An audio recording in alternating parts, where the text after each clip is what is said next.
Hello, hello, hello, everyone. Happy Saturday. Woo! Welcome to Miss.Sheena's world. Today we are here to do a show review on Love After Lockup. I think the title of the show is Escaping for Joy. So this was a pretty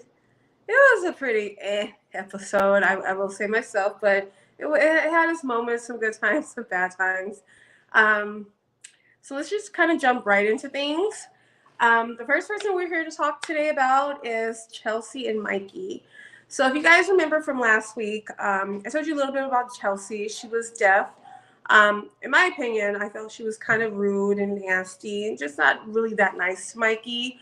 Um, but she did open up to Mikey on this episode and told Mikey the reason why they have not had any physical intimacy between them. What she stated was she was SA'd by her ex multiple times on multiple occasions. So she has like a lot of fear about it and she has a lot of trauma from that. Um, so that's the reason why she's kind of been a little bit mean towards Mikey. Ooh, lights went out. That's why she's been a little bit mean towards Mikey. Um, and kind of been a little snappy towards him and not really wanted to get any type of physical with him. Um, just in my opinion, and I'm sorry that she did have to go through that. No human should have to go through that. No body, no animal. No one should have to go through being SA'd. But that does not really give her an excuse to be as nasty as she was to Mikey. Um, she didn't want to get out the car to meet his daughter when he taught his daughter sign language, so his daughter would be able to communicate with Chelsea. And she was too much being like an asshole in her head and didn't want to just give the 8-year-old little girl a chance. So she kind of rubbed a lot of people the wrong way, especially the way she treated him. But also, I can see why she was the way she was, but that doesn't justify her being as nasty as she was. They had been talking or been together for the past 2 years or 2.5 years, and that should have definitely been a discussion between the two of them. Hold on. We timed out real quick. No, no, no. That should have been a discussion between the two of them before he was released from prison, because at this point, she doesn't know when she is going to be comfortable enough to be sexually intimate with Mikey, and because she has a lot of trauma. But that should have been something discussed before he got out of prison. They should have had that conversation before he got out, so they could have kind of worked things out together, and so he would have known what to expect when he came home, and that was not on the table, literally not on the table. So, my prayers go out to Chelsea and her self healing and her trauma. Hopefully, she can get into some real good therapy on that and be able to work that out with Mikey. In my opinion, I think Mikey needs to stay in the state that he's in. I'm not sure what state he's in. I know it's one of those K states, so don't get me up here to lying again because I have no idea. But I know for sure she's from Ohio. She's up and down. She has 3 kids. She's up and down a lot. She has 3 kids. It's just, in my opinion, he needs to stay with his daughter and work on his relationship with his 8-year-old. She's really, really, really happy to see her daddy. And that was it was a beautiful, precious moment. So moving on, we're going to talk about Andy and Brittany. So Andy, I guess he was a sheriff or a correctional officer in a prison in Georgia. Brittany has just been released from prison. She did drugs. I think meth was her drug of choice. That she did at the time. When Brittany initially got out of prison, he promised her $1,200 cash, a car, and a phone. The car that he has now, that he is currently financing, he told Brittany that can be her car and he'll just pay the car note. Okay. He got her a phone, And he gave her $500. And when he gave her $500, she left off with her 18-year-old daughter. She has like 5 or 6 kids. She has a bunch of kids. She left with her daughter. She comes back hours later asking him for the rest of the money, which is the next day. And he's like, okay, well, today's Sunday. I had fraud on my account from somebody who's been doing some online gambling. She calls him bullshit. She tests him. And he gets mad. He shows all of us his belly, like rips off his microphone and just belly of Andy all over the place. And he's like, you know, F it. I'm going to take you to get the money. You know, I told you I had fraud on my account, but I haven't reported it. And she's like, what the fuck? I was thinking, what the fuck, too? Like, okay, you had fraud in your bank account. You haven't reported it. It was just, okay, Andy. It was one of those things, right? So they go to the ATM, and he's only able to get 500 out of the ATM, not the 700 that the additional 700 that he promised Brittany. So Brittany, on the way up there, she's all like, are you okay? And she's like nervous. All of a sudden, Brittany is this like big victim. And she's like, are you okay? Acting nervous, like, oh God, are you sure? He's like, yeah, put on your seatbelt. And she's like, why am I putting on my seatbelt? And Andy's like, because it's law. When you get in a car, you put on a seatbelt kind of thing. So he gets her $500 out. And Brittany gets to the house. She starts counting out her $500. And she just goes into great detail. She goes kind of in Brittany's world to details as to why she should not be with Andy. She states that he lied about being a girl dad. He lied about the car. He lied about the money. He lied about this. He lied about that. So she starts packing her shit up, and Andy's like, what are you doing? And Brittany's all like, I'm leaving. And he's all like, what do you mean you leaving? Like, I just went to the bank and got you this money. And she's all like, yeah, I'm leaving. And she basically says that, you know, she's not on probation. She's not on parole. She has nothing tying her down at this time. And she just needs to work on plan B. Brittany's about to go get high with that $500. Brittany needs to stop lying. Brittany's about to get high. Her daughter ended up calling Andy like, where's my mom? And he's like, you know, I don't know. So she's outside trying to use somebody's phone to call somebody to get her up out of there, because she has all her shit packed and out the door ready to go. As soon as she got back to the house, I kid y'all not, she's getting her shit. She's packing her shit. And he's like, he's confused. It's just funny. I mean, it's not funny. It's really sad for Andy, but Andy, you should have known better. You were a correctional officer. What were you thinking? What were you thinking? But he should have known better. So she's packing all her shit. She's ready to go. She's outside looking for her plan B. Andy's feeling heartbroken, looking stupid as he should, feeling stupid as he should. And to be quite honest with you, if the cameras were not rolling, Andy would probably have been on the first 48. I mean, people snap, especially when you do hurtful things to people. So good luck to Andy. Good luck to Brittany. Hopefully Brittany is still sober. Hopefully. But you know what? I really don't feel that bad for Andy, because according to Amber, she's a YouTuber who does the show reviews. She came out and stated that like, Andy is married. So you're working on a relationship with someone, but you have a whole wife that you've been separated from that you never mentioned. So Andy's married, and allegedly Andy had like a profile on Reddit or something where he would talk about the past cast members of Love After Lockup. And I think Andy's always just been a fangirl, and he always wanted to get onto Love After Lockup. So he saw opportunity with Brittany. And I mean, it's a fun storyline. It's entertaining for me to watch. I'm pretty sure it's entertaining for you guys to hear about it. I'm enjoying it. But yeah, he's kind of like a fangirl. So I don't know if I feel too bad for Andy. I think Andy set himself up for this. And I think Andy's fully well aware of what was going on. Andy's like, he has like the poor me Andy show right now. The poor me choo-choo train Andy. But Andy, do better next time. Okay, so the next couple we have Brittany and Key Rock. So Brittany and Key Rock, they are a very interesting couple.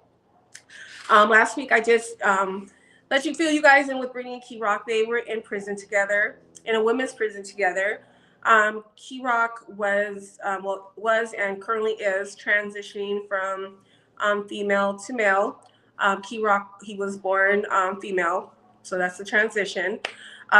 So their whole big deal. Well, let me start back. Let me back up a little bit. Okay, so their scene starts off with them reading Bible scriptures and Key Rock just saying he supports Brittany and her faith and walking in faith at this point and all that good stuff. And they go down and talk to his mom, and he's telling his mom how what a beautiful, strong woman she is because she had survived cancer, and how proud he was of his mom. They get into a discussion about having kids. Brittany wants to carry Key Rock's baby, so what they do is they go to a fertility doctor, and what the fertility doctor suggests that Key Rock gets off of male hormones for, I forgot what it says, so I don't even mispronounce it, but he gets off of male hormones for about 3 months. The doctor says that once he gets off of the male hormones for 3 months, he's going to go through a lot of body changes, a lot of emotional changes, once, because he has to get off in order for his body to produce eggs. So what Brittany wants is for Key Rock's body to produce eggs again. Extract the eggs from Key Rock's body, put the eggs into Brittany's body, and get a sperm donor, and that's how Brittany and Key Rock will have a baby. Brittany will carry Key Rock's baby, kind of thing. So that's how they want to have a baby. Key Rock, Key Rock is rude, and he pops an attitude as usual because that's what Key Rock does. And basically says, can I continue transitioning on the outside? I've been transitioning on the inside for the past 5-7 years. Let me do it on the outside. And Brittany does have a good point when she stated this. Like, if you don't do it now, you're never going to do it. And I'm agreeing with Brittany. If Key Rock does not do it now, Key Rock is not going to stop with the hormone treatment once he gets his chest done. If he does any type of sex realignment or sex change done, he's not going to want to produce eggs. That's out. So Key Rock, just in my opinion, I just feel that Brittany needs to probably get a sperm donor from Key Rock's family or brother and carry her own baby, because it just seems like a lot on the body, mental, especially if Key Rock isn't there. Key Rock does not identify as female. Key Rock identifies solely as male. So that would be a great deal of change, especially since he's been changing for the last 5-7 years. And now all of a sudden he is developing boobs again. He has to get eggs, having periods. That's just a lot. So I can understand both sides, to be honest with you, from Key Rock and from Brittany. Brittany's just emotional, and she just wants to carry the man's baby, and I think she should look at other avenues on that. Okay, so next up is Melissa and Louis. I can't stand Melissa, y'all. I really can't. I try to like her. No, actually, I don't try to like her. I don't even know her to like her or not dislike her. But yeah, she's just that girl I just don't like. Melissa's annoying as hell.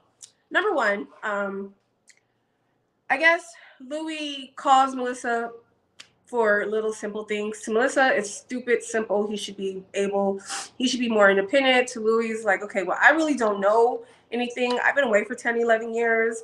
This is a whole new world for me, which I understand because life changes every day.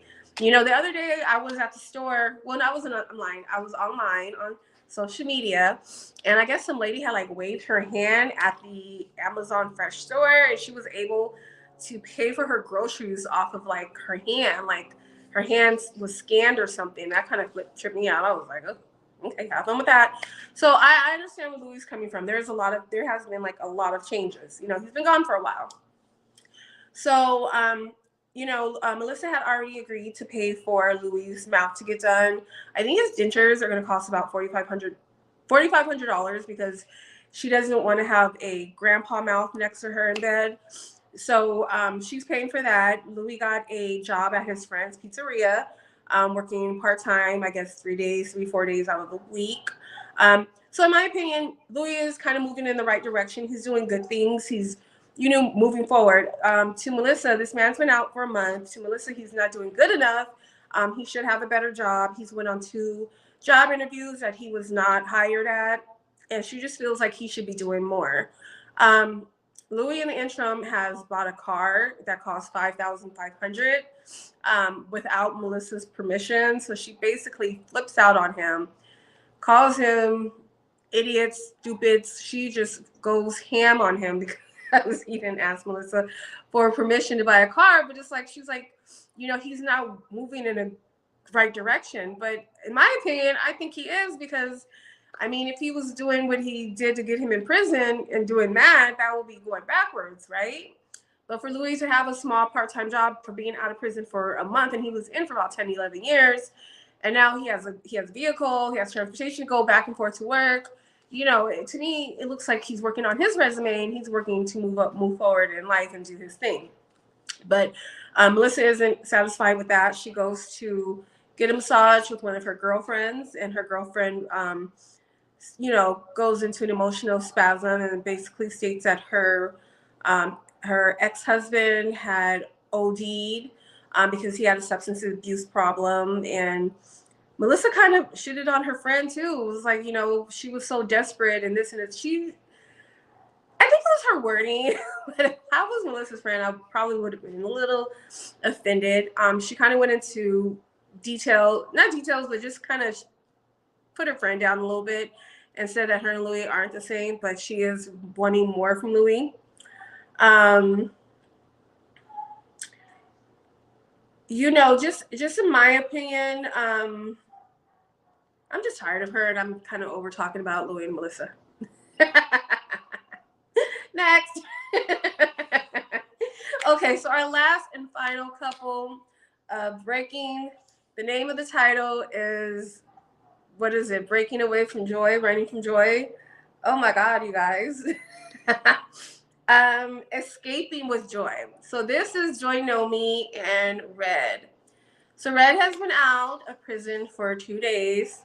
Like I said yesterday, when he was out, last Saturday, the first day he was out, he gets his hair done. Well, the second day he's out, he gets his hair done. He calls his bestie, which is another female, and he calls her while Joy Nomi leaves him at the hair salon to get his hair done. And I don't think Joy Nomi knows about the bestie. Side note. So according to Amber, she had released some tea that Red's mom is on the SO list for a lifetime, and she has to register every 90 days. So apparently something happened when she was 18 with two little kids who were about 4 or 5 years old.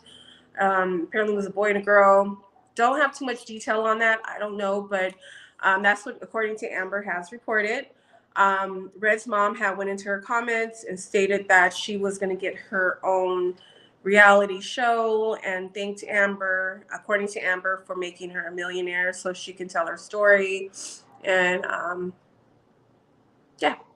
So anyways, they show up to Red's mom's house. Red's mama is like, okay, you coming tomorrow for dinner? I'm cooking all your favorite stuff, blah, blah, blah.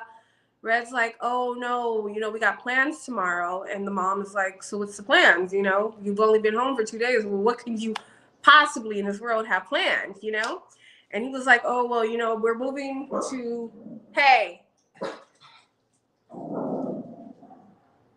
I have a barking dog. Frankie.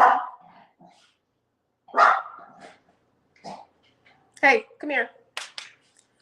So basically, he tells his mom, well, we're moving to New Mexico. Joy has to get back to work. She has to get back to life.